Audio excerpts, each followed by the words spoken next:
로마서 10장 14절에서 21절까지의 말씀입니다. 네, 제가 한 절 읽고 여러분이 한 절 읽고 마지막 21절은 합독하도록 하겠습니다. 우리 성경 신약 성경 254페이지에 있습니다. 14절입니다. 그런즉 그들이 믿지 아니하는 일을 어찌 부르리요? 듣지도 못한 일을 어찌 믿으리요? 전파하는 자가 없이 어찌 들으리요? 보내심을 받지 아니하였으면 어찌 전파하리요? 기록된 바 아름답도다. 좋은 소식을 전하는 자들의 발이여 함과 같으니라. 그러나 그들이 다 복음을 순종하지 아니하였도다. 이사야가 이르되 주여 우리가 전한 것을 누가 믿었나이까 하였으니 그러므로 믿음은 들음에서 나며 들음은 그리스도의 말씀으로 말미암았느니라. 그러나 내가 말하노니 그들이 듣지 아니하였느냐? 그렇지 아니하니 그 소리가 온 땅에 퍼졌고 그 말씀이 땅 끝까지 이르렀도다 하였느니라. 그러나 내가 말하노니 이스라엘이 알지 못하느냐? 먼저 모세가 이르되 내가 백성 아닌 자로서 너희를 시기하게 하며 미련한 백성으로서 너희를 노엽게 하리라 하였고, 이사야는 매우 담대하여 내가 나를 찾지 아니한 자들에게 찾은 바 되었고 내게 묻지 아니한 자들에게 나타났노라 말하였고. 함께 읽겠습니다. 이스라엘에 대하여 이르되 순종하지 아니하고 거슬러 말하는 백성에게 내가 종일 내 손을 벌렸노라 하였느니라. 아멘. 여러분, 아이러니라는 말을 들어보신 적 있으시죠? 예, 보통 어떤 말이나 행동에 대해서 기대했던 것과는 다르게 어떤 예상했던 밖에, 그러니까 예상 밖의 어떤 결과가 나타나게 되었을 때 정말 당황스러울 때, 그럴 때 좀 아이러니하다라는 말을 쓸 때가 있습니다. 근데 이 아이러니라는 말의 어원을 제가 지금 찾아보니까요, 이거는 사람의 이름에서 나왔더라고요. 이게 무슨 얘기냐면 그리스 희극에 보면 주인공 아니면 뭐 이렇게 출연진이 있잖아요. 근데 그 주인공들 중에 항상 에이런이라는 사람과 알라존이라는 두 사람이 늘 그 희극 가운데는 있었다고 합니다. 여러 희극들 가운데서도 그 희극, 어떤 희극이든지 간에 에이런, 알라존 이런 사람들이 늘 있었다고 합니다. 그 배역을 맡은 사람들이 있었는데요. 근데 이 에이런이라는 사람은 머리는 되게 좋은데 겉모습으로 보기에는 볼품이 없고 허약하고 뭐 이런 사람이었다고 합니다. 그런데 알라존은 그 반대였어요. 자존심도 강하고 힘도 세고 또 허세가 있었던 그런 사람으로 이렇게 나온다고 합니다. 그래서 누가 보더라도 겉모습만 보면 그 희극을 볼 때에 두 사람을 비교해서 보면 알라존이 더 셀 것 같고 알라존이 에이런을 이길 것만 같은 그런 모습으로 보이더라는 거죠. 그런데 막상 희극에서는 어떻게 되냐면 에이런이라는 이 사람이 알라존을 골탕 먹이기도 하고 아니면 알라존의 어떤 무지함이나 이런 것들을 드러내는, 그래서 스스로 잘못했다고 반성하게 만드는 그런 내용들이 많이 나왔었다라고 이야기를 하더라고요. 그래서 이런 아이런과 알라존, 이 아이런의 이런 모습들에 대해서 문학 작품에서 그것을 따오면서 그런 방법들을 사용하면서 그러면서 이제 독자들 아니면 어떤 관객들이 예상을 뛰어넘는 어떤 뜻밖의 어떤 결과를 보여주는 것, 이것을 들어서 에이런이라는 이 말을 조금 고쳐서 아이러니 이렇게 표현하게 되었다라고 이야기를 하더라고요. 제가 오늘 본문, 우리가 읽었던 이 본문을 묵상하는데 이 아이러니라는 단어가 떠올랐어요. 자, 무슨 얘기냐면 초대교회 당시에 지금 이스라엘 백성들의 상태가 딱 이런 모습이었다라는 거죠. 그러니까 당시 이스라엘 사람들은요, 하나님 보시기에 하나님 앞에서 그리고 율법 앞에서 자기들은 스스로 순종했기 때문에 그러니까 의롭다함을 받을 수 있다고 그렇게 믿는 사람들이었어요. 그러니까 나 스스로 이 모든 것들을 지켜내므로 하나님 앞에 나는 의로울 수 있어라고 그렇게 생각을 했습니다. 그러나 이스라엘 백성들의 이러한 마음들은요, 어떻게 되었습니까? 결과적으로 나타난 것은 믿음을 통해서 구원을 받을 수 있는 그 복음을 거부하게 됨으로 말미암아서 결과적으로 어떻습니까? 하나님이 뜻하신 것에 불순종하는 그러한 사람들이 되고 말았다는 것입니다. 다시 얘기해서 나는 하나님 앞에 순종함으로 말미암아 의로움을 얻을 수 있다라고 생각하고 그렇게 살아냈는데 그렇게 만들어진 결과는 하나님 앞에 불순종의 결과를 낳고 말았다. 이것이 바로 아이러니. 그러니까 그야말로 이 이스라엘 백성들의 모습이 아이러니한 그런 모습이었다는 것이죠. 자, 이것을 표현한 것이 로마서 10장 3절 말씀이에요. 우리 3절 말씀 같이 한번 읽어보도록 하겠습니다. 시작. 하나님의 의를 모르고 자기 의를 세우려고 힘써 하나님의 의에 복종하지 아니하였느니라. 아멘. 지금 오늘 말씀해 보니까 자기의 의를 위해서 뭘 지켰다고요? 율법을 열심으로 지켰다고 얘기합니다. 열심으로 지켰는데 결국에 나타난 건 뭡니까? 하나님의 의에 복종하지 아니한 것, 이것으로 결과되었다라고 말씀하고 있는 거예요. 결국 그래서 이스라엘 백성들은 어떤 평가를 받았을까요? 우리가 읽었던 로마서 10장 21절, 오늘 본문 말씀인데요. 같이 한번 읽어보겠습니다. 시작. 이스라엘에 대하여 이르되 순종하지 아니하고 거슬러 말하는 백성에게 내가 종일 내 손을 벌렸노라 하였느니라. 아멘. 오늘 이렇게 말씀하신 거, 율법을 힘써 지킨 것이 오히려 뭐라고요? 복음과 하나님에 대해서요 불순종한 것. 그래서 결과적으로 뭐라고요? 하나님을 거슬러 말하는 그런 백성들이 되고 말았다. 하나님 앞에 그런 평가를 받았다. 지금 이렇게 이야기하고 있는 것입니다. 제가 지난주에도 제가 말씀을 드렸지만 우리에게 필요한 의라는 게 뭘까요? 우리가 의롭다함을 얻기 위해서 우리에게 필요한 의라는 것은 다른 사람과 비교해서 조금 나은 그런 모습에, 그래서 생기는 의가 아닌 거예요. 나는 저 사람보다 조금 나아요. 난 저 사람보다, 저 세리보다 저는 저렇게 살지 않았습니다. 나는 금식도 했고 나는 말씀도 지켰고 기도도 하러 이렇게 나오지 않았습니까? 이걸로 의롭다함을 인정받지 못한다라는 거죠. 결국은 우리가 만들어낼 수 있는 의가 아니에요. 하나님 앞에 인정받을 수 있는 의는 하나님이 보시기에 합당한 의, 결국은 하나님께 인정받을 수밖에 없는 그러한 의가 우리 가운데 필요하다라는 것이죠. 그런데 이런 하나님의 의, 하나님께서 바라시고 하나님의 기준에 합당한 의는요 우리가 만들어낼 수 없다라는 게 문제예요. 그래서 하나님께서 새로운 대안을 제시해 주셨어요.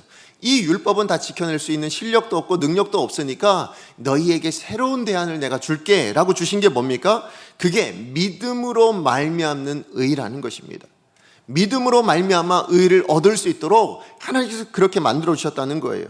우린 죄인입니다. 정말 우린 죄인이기 때문에 율법을 지켜낼 능력이 없어요. 완성할 수 있는 능력이 없습니다. 그래서 그런 능력이 조금도 없는 인생을 불쌍히 여겨주셨기 때문에 하나님께서 믿음으로 말미암는 의라는 이 새로운 대안을 마련해 주셨다는 것입니다.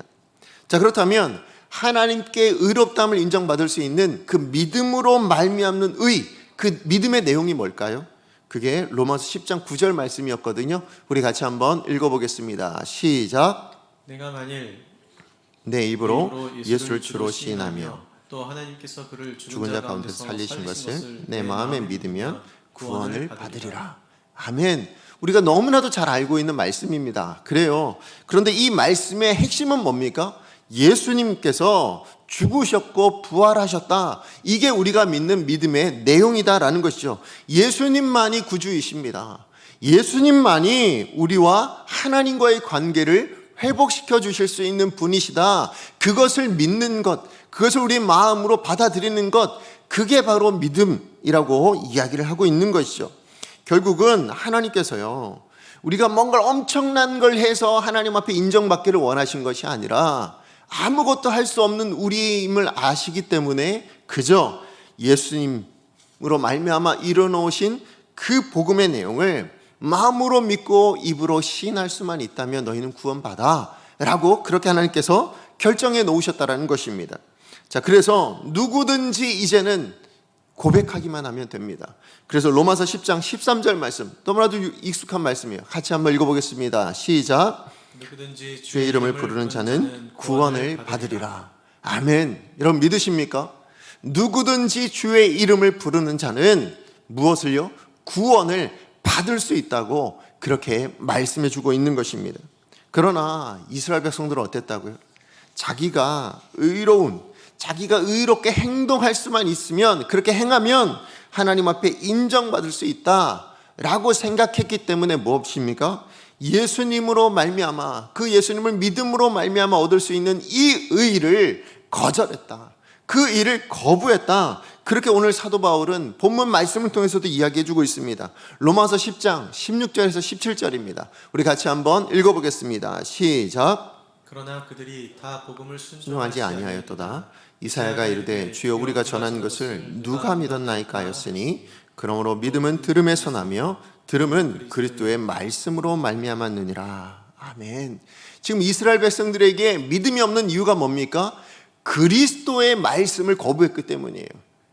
그러니까 그들에게 하나님의 말씀이라는 것이 있었지만, 그러나 정작 그 말씀에 담겨져 있는 내용은 누구였습니까? 그 핵심은 예수님이셨거든요. 구약 성경의 핵심이 뭡니까? 오실 예수님, 오실 메시아, 그분에 대한 이야기였는데, 그것을 발견하지 못하고 그것을 믿지 못하고 그냥 내가 행하면, 내가 하나님 앞에 의롭기 위해서 뭔가를 행하면 그 하나님 앞에 의롭다함을 받을 수 있다고 생각했기 때문에 그들은 믿음을 얻지 못했다라고 이야기를 하는 거예요.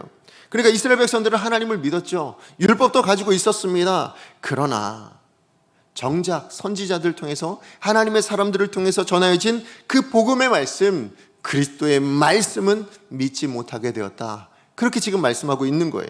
자, 그럼에도 불구하고 하나님은요, 그 하나님의 복음에 대해서 불순종하는 이스라엘 백성들을 포기하셨을까요?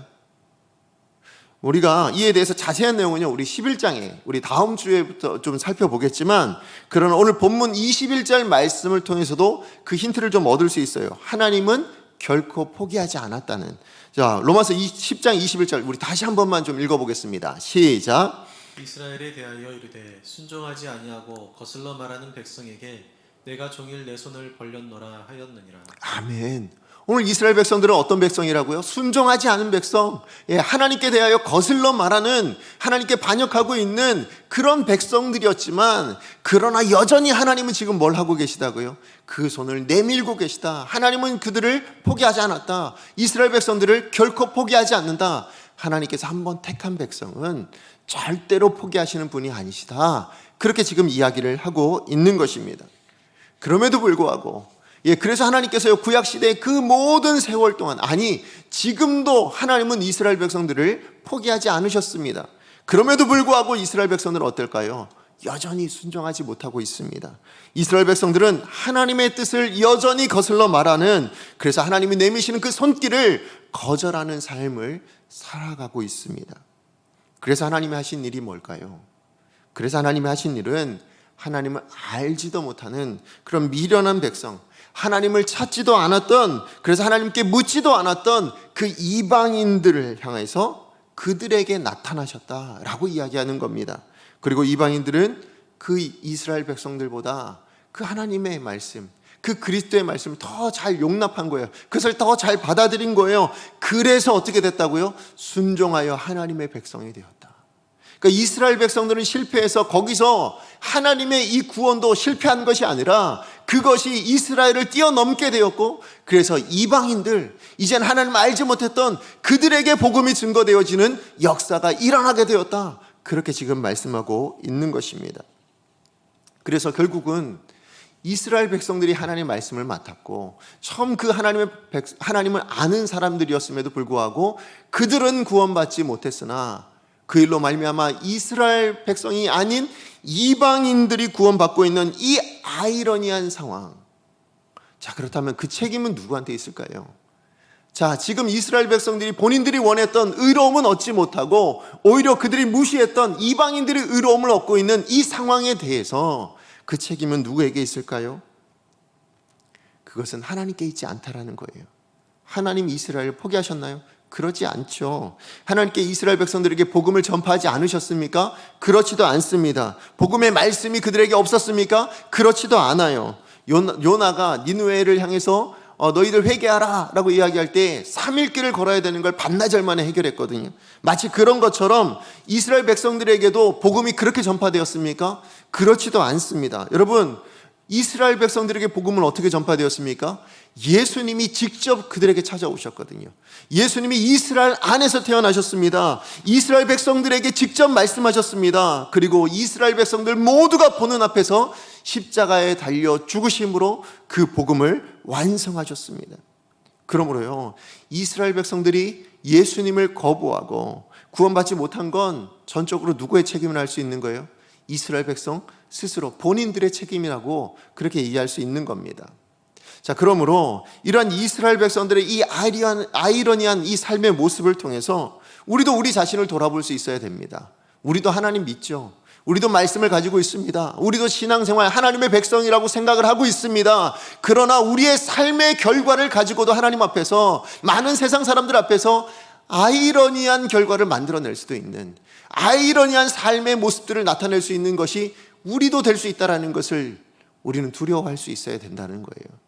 자, 그래서 이제 본문을 중심으로 하나님께 인정받을 수 있는, 그러니까 아이러니한 상황을 만들어내지 않고 하나님 앞에 인정받을 수 있는 온전한 그리스도인으로 살아가기 위해서 오늘 본문을 통해서 우리가 기억해야 될 거 두 가지를 좀 나누기 원합니다.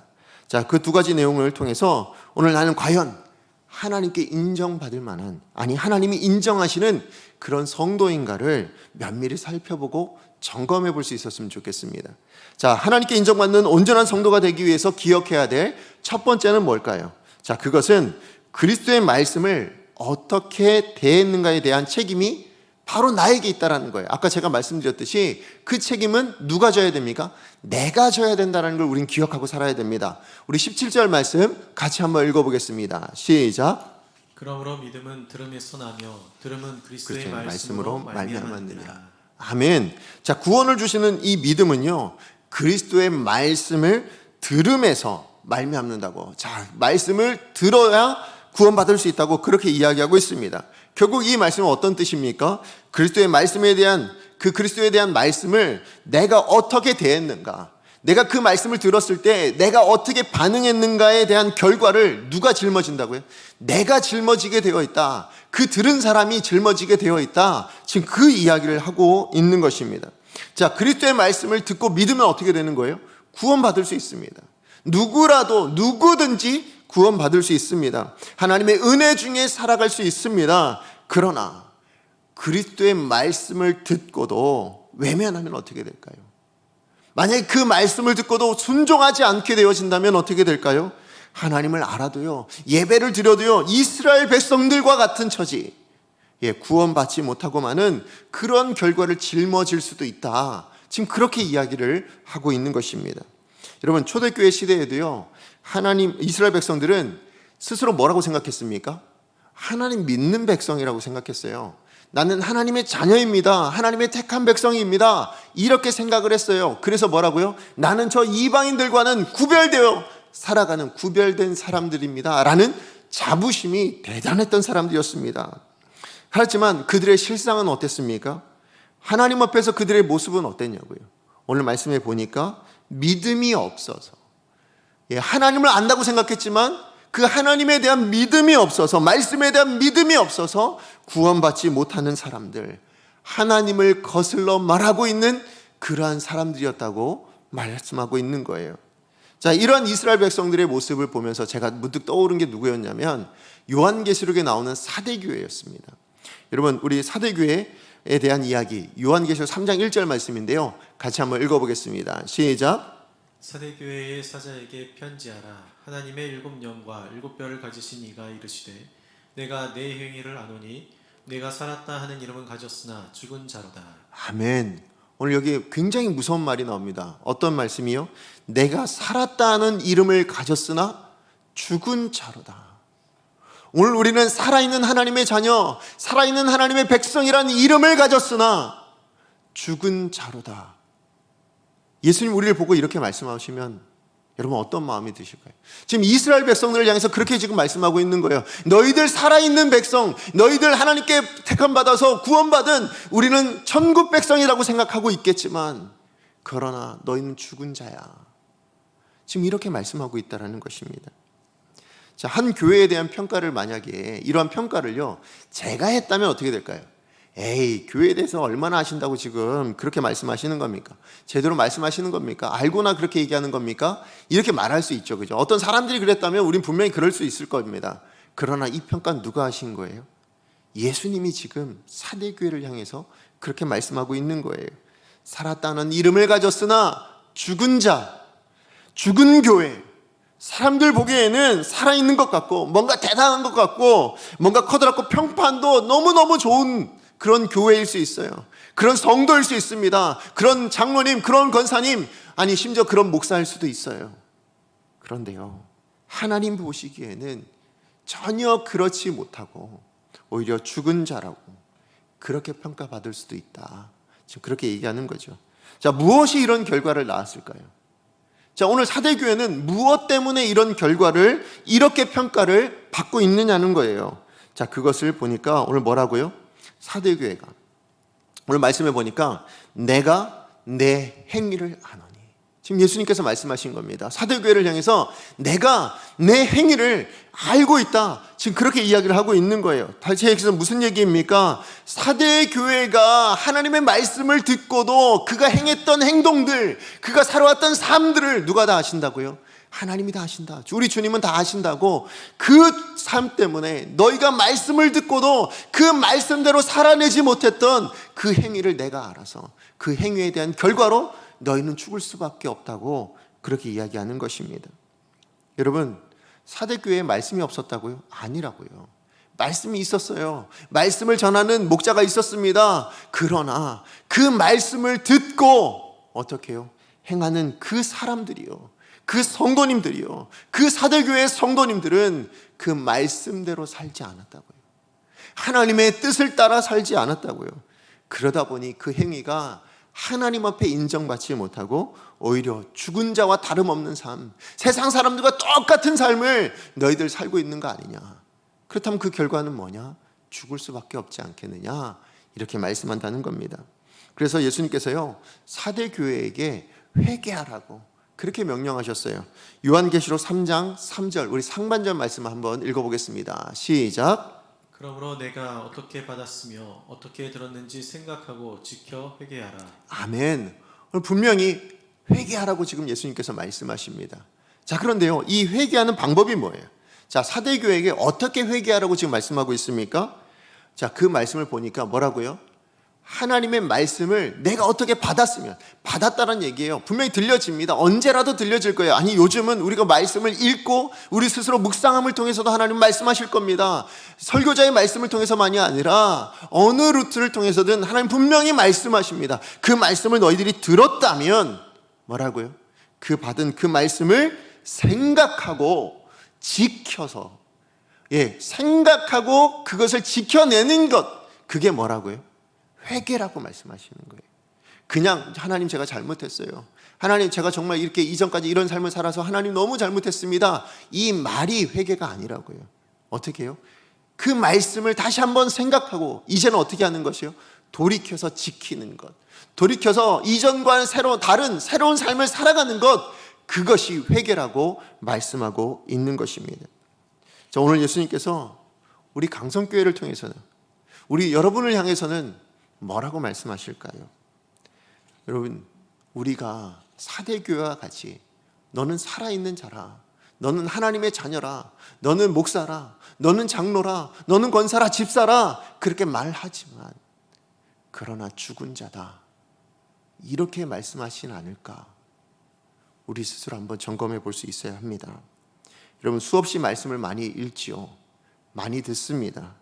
그러나 그 말씀은 생각하지 않고요, 내 소견에 오른 대로 세상의 방식을 따라 그렇게 살아간다면 우리는 분명히 이 이야기에 대한 것이 나의 것이 될 수 있다라는 두려움 가운데 살 수밖에 없습니다.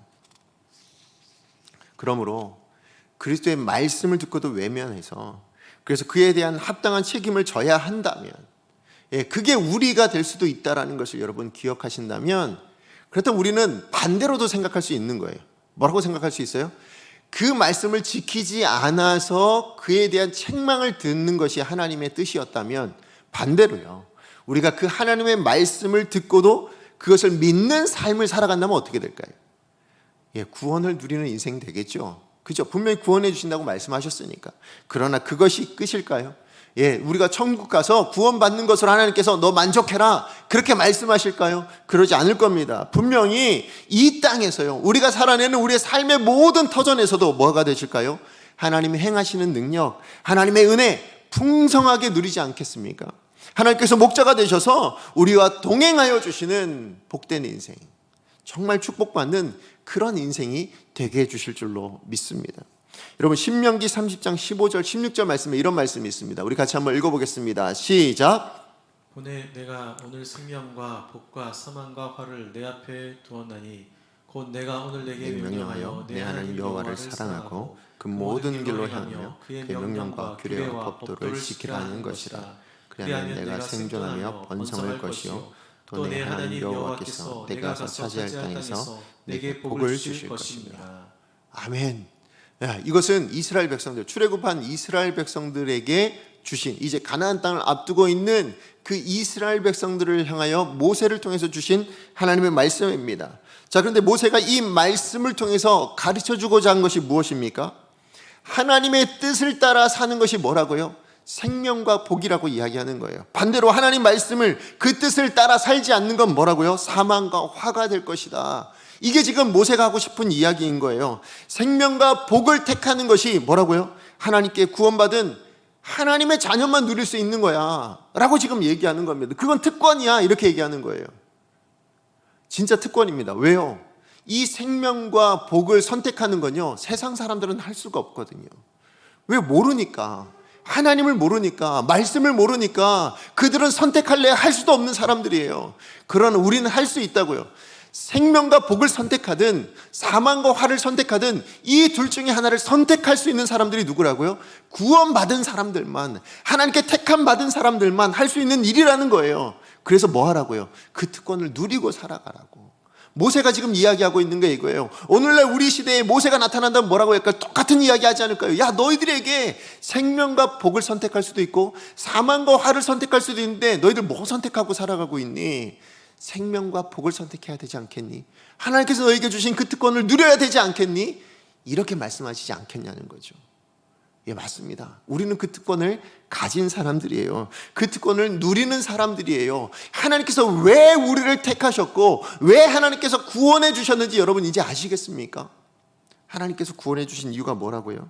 하나님의 뜻을 따라 하나님께서 준비해 주신 그 생명과 복을 누리는 그러한 인생이 되라고 하나님께서 우리를 구원해 주셨다는 것입니다. 그러므로 말씀대로 사는 거 짐이 아니에요. 우리는 말씀대로 살면 마치 뭔가 족쇄에 붙들려 있는 것처럼, 마치 울타리 안에 가두어져 있는 것처럼, 그래서 뭔가 불편한 것처럼 그렇게 생각하시는 분들이 많지만 그렇지 않습니다. 말씀은요, 울타리가 맞아요. 그런데 그 울타리는 뭐냐면 죄를 가두어 놓은 울타리예요. 이 세상의 모든 것들을 다 누리게 하시기 위해서 이건 죄야, 그 안엔 들어가면 안 돼 라고 하시고 그 울타리 안으로 들어가지 못하도록 가둬 놓으시고 그 나머지 것들은 다 누리고 살아라. 내가 너에게 준비한 복이니, 내가 너에게 준비한 생명이니 이 모든 걸 다 누리고 살아라 라고 해서 주신 게 말씀의 울타리라는 거예요. 그러니까 우리는 울타리 안에 살아가는 존재가 아니라 뭐라고요? 죄라는 그것을 가두어 놓은 그 말씀의 울타리 바깥을 누리고 살아가는 그런 인생으로 부르셨습니다. 그게 우리의 특권이고 그게 우리의 축복입니다. 그러므로 우리는요, 말씀에 대해서는 분명히 우리는 책임을 져야 돼요. 그 말씀에 대해서 우리가 어떤 태도를 가지고 그래서 어떻게 하느냐에 대해서는 분명히 그 책임을 우리가 가지게 되어 있습니다. 그렇다면 그 책임, 그 결과가 무엇이기를 원하십니까? 저는 여러분에게 생명이 되고 여러분에게 복이 되는 그런 결과를 누리셨으면 좋겠습니다. 어떻게 해요? 말씀을 지킴으로, 말씀에 순종함으로. 사대 교회와 같은 인생 되지 말고 하나님 앞에 인정받는 이스라엘 백성들과 같은 인생 되지 말고요, 하나님 말씀에 순종하여 그 믿음을 지켜내는 저와 여러분 되시기를 간절히 축복합니다. 자, 그런가 하면 오늘 말씀을 통해서 하나님께 인정받는 성도가 되기 위해서 기억해야 될 두 번째는 무엇인가 하면요, 성도라면 누구에게나 그리스도의 말씀을 전해야 될 책임이 있다는 것입니다. 우리가 이걸 반드시 기억해야 합니다. 우리 15절 말씀 같이 한번 읽어보겠습니다. 시작. 보내심을 받지 아니하였으면 어찌 전파하리요? 기록된 바 아름답도다. 좋은 소식을 전하는 자들의 발이요 함과 같으니라. 아멘. 자, 오늘 본문의 말씀에 보니까요, 좋은 소식을 전하는 자들의 발이 어떻다고요? 아름답다라고 이야기를 하고 있죠, 그죠? 예, 그런데요, 사실 생각해 보면 아무리 좋은 소식을 전하는 사람의 발이라 할지라도 그 발이 아름답다고 이야기할 수 있을까요? 상식적으로 좀 이해가 되지 않습니다. 왜냐하면 그 시대 상황을 생각해 보면 더 그래요. 예, 그 시대에는 어떠세요? 소식을 전하는 사람들이 밟고 다녀야 됐던 땅들이 어떤 땅이에요? 거친 땅이에요. 예, 너무나도 험악한 땅들입니다. 오늘날과 같이 뭐 아스팔트가 깔려 있거나 뭐 이런 땅이 없어요. 뭡니까? 그냥 진흙 아니면 그냥 흙밭이에요. 예, 그렇기 때문에 거기를 어떤 샌들 같은 신발 신고 다니거든요. 예, 그래서 그 샌들 같은 거 신발 신고 광야를 다니고 또 뭐예요? 마른 날에는 흙먼지가 날리겠죠. 뿐만 아니라 젖은 날은, 비 오는 날은 뭐예요? 진흙을 밟고 다녀야 될 겁니다. 심지어 그 당시에요, 수많은 동물들이 그 땅에다 뭘 했을까요? 똥오줌을 누웠을 거 아닙니까? 그 누가 치울까요? 잘 치우지도 않아요. 제가 인도라는 나라를 선교를 갔었거든요. 구델리라는 지역을 갔는데요. 거기는 소가, 예, 누구도 소를 신성시하기 때문에 소를 이렇게 제지하지 않습니다. 근데 길거리에 그 소들이 다 뭐하고 다녔을까요? 예, 어마어마한 양의, 예, 볼일들을 거기다 다 부어놓고 그냥 다닙니다. 근데 그걸 누구 치우는 사람이 없어요. 근데 그 사람들은 어떻게 살았냐면 맨발로 다니거나 조리를 신고 다니거나. 예, 그러니까 얼마나, 저는 내도록 땅만 보고 다녔거든요. 왜요? 똥 밟지 않으려고. 근데 지금 좋은 소식을 전하는 이 시대 사람들도 어땠을까요? 그 시대를 살아가는 거예요. 낙타, 소, 양, 뭐 수많은 동물들이 있지 않습니까? 근데 그 사람들 그렇게 같이 살아냈거든요. 그 길을 같이 걸어 다녔습니다. 우리가 생각하는 것만큼 그렇게 깨끗하지 않아요. 그들의 발 그렇게 깨끗하지 않습니다. 아름답지 않습니다. 오물이 덕지덕지 붙어 있습니다. 뿐만 아니라 그렇게 다니다 보니 굳은 살이 얼마나 많이 베겨져 있겠습니까? 그 발이 과연 아름답다고 이야기할 수 있을까요? 그럴 수 없지요. 자, 그런데 왜 지금 오늘 본문의 말씀에 이 사도 바울은 복음을 전하는 발이 아름답다고 이야기를 하고 있는 걸까요? 왜 그럴까요? 사실은 근데 우리가 좀 더 생각해 보면 복음을 전하는 사람들의 발은 더더군다나 그 당시 소식을 전하는 사람들보다요 더 아름답다고 이야기할 수가 없어요. 왜냐하면 그들의 외형적인 발뿐만 아니라 그들의 내면적인, 그들의 실상의 모습도 아름답지 않기 때문에 그렇습니다. 여러분, 복음을 전하는 사람이 그 당시에 어떤 대우를 받았을 것 같으세요? 엄청난 핍박을 받았거든요. 여러분 아시듯이 사도행전을 보시면 스데반 어땠습니까? 복음 증거하다가 돌에 맞아 죽었습니다. 그 일로 말미암아서 예루살렘에 엄청난 핍박이 임하게 되었고, 그래서 복음을 전하는 모든 그리스도인들이 다 뭐예요? 온 원근 각지로 흩어지게 됐어요. 그러니까 그들이 가고 있는 건 그 발은 어떤 발입니까? 도망하는 발이에요. 핍박을 받아도 도망치고 있는 발입니다. 쫓기는 발이에요. 목숨을 부지하기 위해서 그렇게 도망가고 있는 그런 발의 모습이었다고. 그게 그들의 발이었습니다. 이게 아름다운가요? 아니죠. 결코 아름답다고 할 수 없습니다. 그런데요, 하나님은 그런 사람들의 발을 통해서 뭘 하셨다고요? 복음이 증거되게 하셨다는 거예요. 그들의 발을 통해서 복음이 예루살렘과 온 유대와 사마리아를 지나게 하셨고, 그리고 결국은 뭡니까? 열방에, 땅끝에 이르게 만들어 주셨다라고 분명하게 말씀하고 있는 것입니다. 우리는 하나님의 일을 하려고 하면요 어떻게 생각합니까? 뭔가 대단한 어떤 그 소명, 아니면요 뭔가 특별한, 그런 사람들만이 이 일을 할 수 있을 거라 생각합니다. 그래서 선교사가 되어야 하거나 아니면 목사가 되어야 하거나 그래야 복음 증거하는 사람 아닙니까? 라고 생각합니다. 아니면 그것도 아니면 뭐예요? 정말 잘 돼야, 내가 좀 잘 돼야 복음 증거하는 거 아닙니까? 내가 좀 잘 살고, 내가 좀 이렇게 건강하고, 내가 좀 뭔가 이렇게 많이 유명하고, 그래야 복음 증거하기가 쉽지 않겠습니까? 그래야 복음 전할 수 있지 않겠습니까? 이렇게 얘기해요. 그래서 하나님 앞에 기도하는 게 뭐예요? 하나님 저 잘 되게 해주세요. 저 잘 되는 것을 통해서 나만 잘 살겠습니까? 하나님 이름 드러납니다. 하나님 영광 나타납니다. 그러니까 저 잘 되게 해주세요. 이렇게 기도하는 분들이 굉장히 많습니다. 그런데요, 맞아요. 그게 잘 될 수 있죠. 그렇게 해서 복음이 증거되어질 수도 있습니다. 그런데요, 하나님은요 정말 몇몇 특별한 사람들을 제외하고는 하나님 그렇게 일하신 적이 없어요. 아까도 제가 말씀드렸지만요, 땅끝을 향해서 복음이 증거되어진 건 어떤 사람들이요? 도망가는 사람들이요. 우리가 생각하기에는 비겁해 보이는 그 사람들, 순교해야 되는 거 아니야? 아니 복음을 들고 그 자리에서 죽어야지, 이렇게 하나님께 사용하신 게 아니고 도망가고 있는 그들을 통해서 열방의 복음이 증거되어지도록 만들어 주셨어요. 이스라엘 백성들의 실패를 통해서 이방인이 구원받는 역사를 하나님께서는 만들어 가셨다고요. 그러니까 뭔가 대단한 사람들을 통해서 하나님께서 역사하지 않습니다. 여러분 아시듯이 예수님도 어떻게 오셨습니까? 가난한 목수의 아들로 오셨잖아요. 갈릴리의 그 어부들이죠. 어부들, 세리들, 그런 사람들과 함께 이 땅에서 일을 하셨습니다. 구약의 하나님도 마찬가지예요. 여러분, 하나님께 택함 받기 전에 아브라함은 어떤 사람이었어요? 그저 평범한 우상 장수의 아들이었어요. 우상 판매하는, 아버지는요 우상 판매하는 사람이었습니다. 가나안 땅에서요 여러분, 여호수아와 함께 그 헤브론을 정복했던 갈렙이라는 사람은 어떤 사람인지 아십니까? 여러분, 그니스 족속이라는 가나안의 그 여러 족속 중에 한 족속이었던 이방인이었어요. 여러분, 예, 갈렙은 이스라엘 사람이 아니에요. 그런데 하나님께 붙들리니까 뭐예요?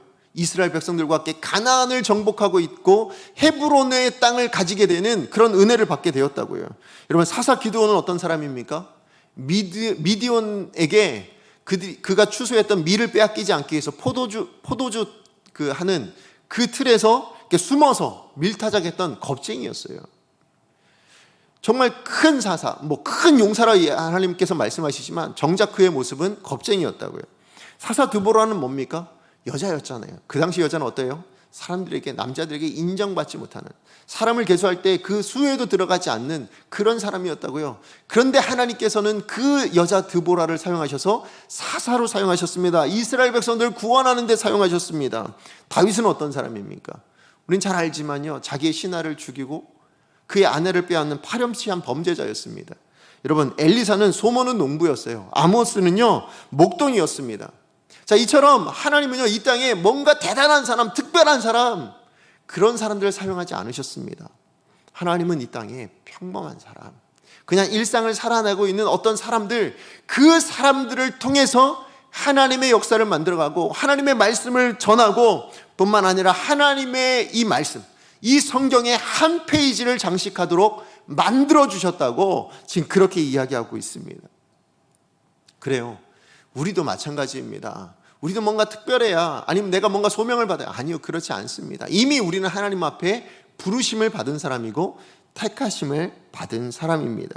그러므로 하나님께서는요, 지금도 구약시대에 일하셨던 것처럼, 초대교회 시대에 일하셨던 것처럼 오늘도 같은 방식으로 일하십니다.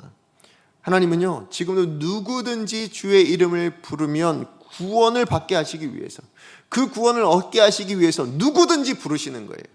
누구든지를 보내세요. 무슨 얘기인지 아시겠죠?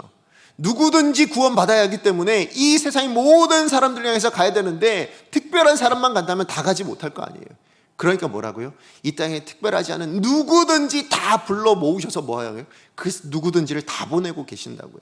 그 중에 하나가 누굽니까? 그 누구든지 하나가 바로 오늘 말씀을 듣고 있는 저와 여러분일 수 있는 거예요. 여러분, 제 가족들은 아마 공감할 겁니다. 무슨 얘기냐면, 제가 목사로서 정말 부족한 사람이거든요. 예, 제가 정말 부족해요. 예, 그래서 목사 이전에 이렇게 목사가 되기 이전에 성도라고 그게 더 자랑스럽다고 저는 생각을 하는데, 성도다운 것을 지켜내는 것도 버거워할 만큼 그렇게 제가 부족한 게 많은 사람입니다. 부모님께는 아들로서도 부족하고요, 제 아내와 아이들에게는 남편과 아버지로서도 참 많이 부끄러운 일들을 많이 했고, 또 지금도 여전히 또 하고 있어요. 그게 아닌 줄 알면서도 그렇게 하고 있거든요.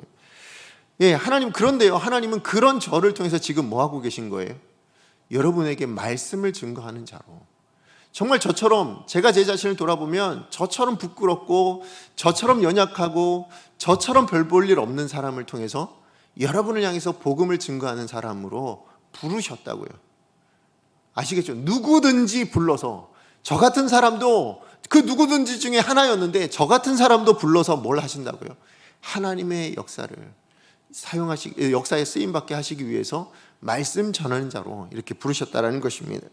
그렇습니다. 하나님은요, 우리같이 평범한 사람들을 사용하셔서 세상에 하나님의 뜻을 드러내는 사람, 세상을 향하여 하나님의 마음을 전하는 사람 되기를 원하십니다. 그것이 21절 말씀이에요. 우리 같이 한번 읽어보겠습니다. 로마 10장 21절입니다. 시작.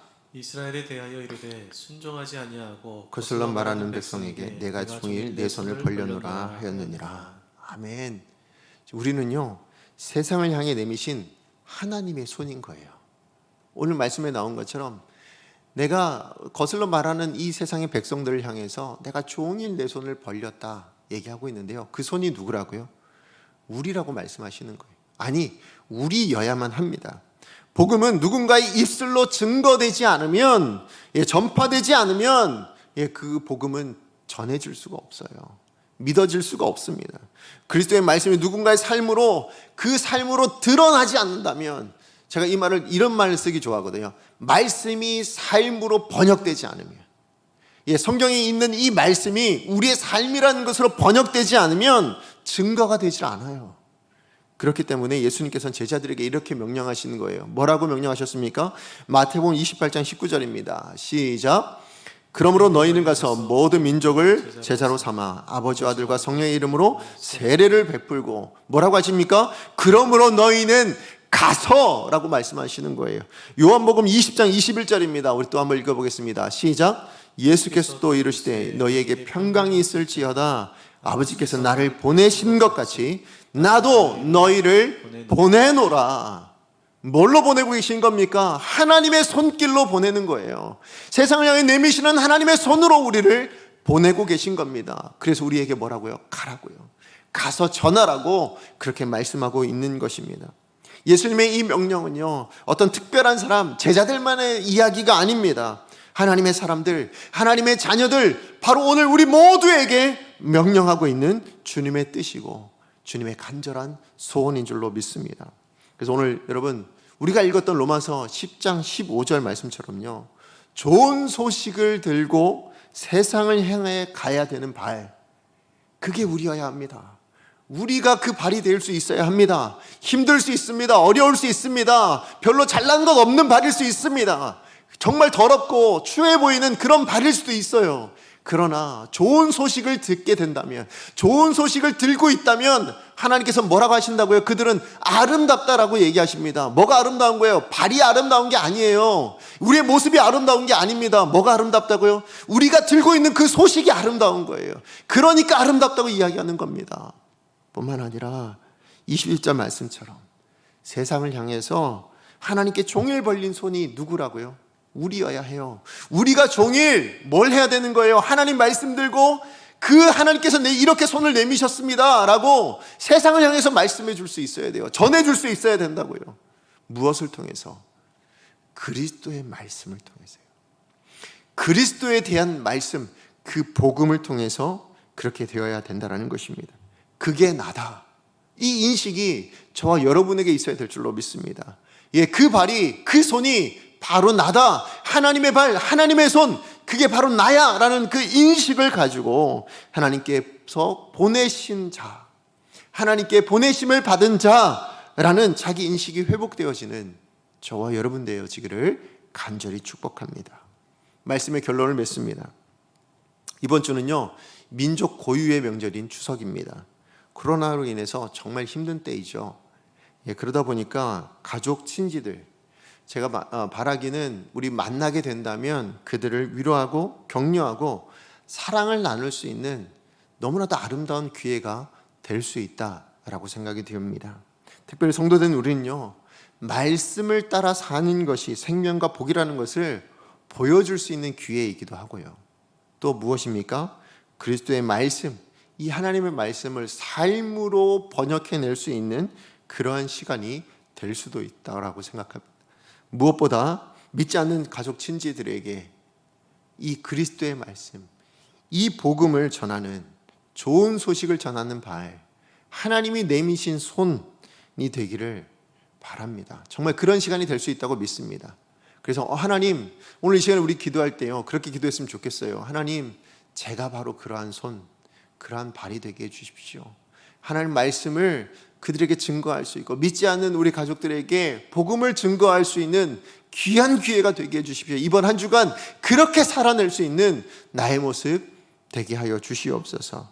그래서 내가 사랑하는 그들도 생명과 복을 선택할 수 있는 그러한 사람들, 그래서 하나님과 함께 동행하며 행복한 삶을 살아갈 수 있는 그러한 사람들 될 수 있도록 돕는 자 뿐만 아니라 나도 생명과 복을 누리고 살아갈 수 있는 나의 모습 되게 하여 주시옵소서 라고 우리 시간에 같이 한번 기도했으면 좋겠습니다.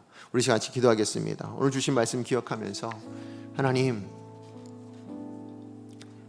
우리는 하나님 믿는 사람입니다. 우리는 하나님의 택하신 백성입니다. 성도입니다.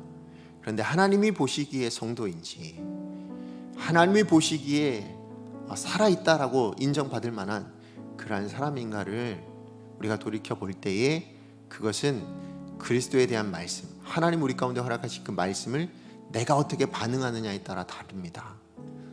그렇다면 어떻게 반응해야 될까요? 생명과 복이 되게 될 수 있도록 반응하시기 바랍니다.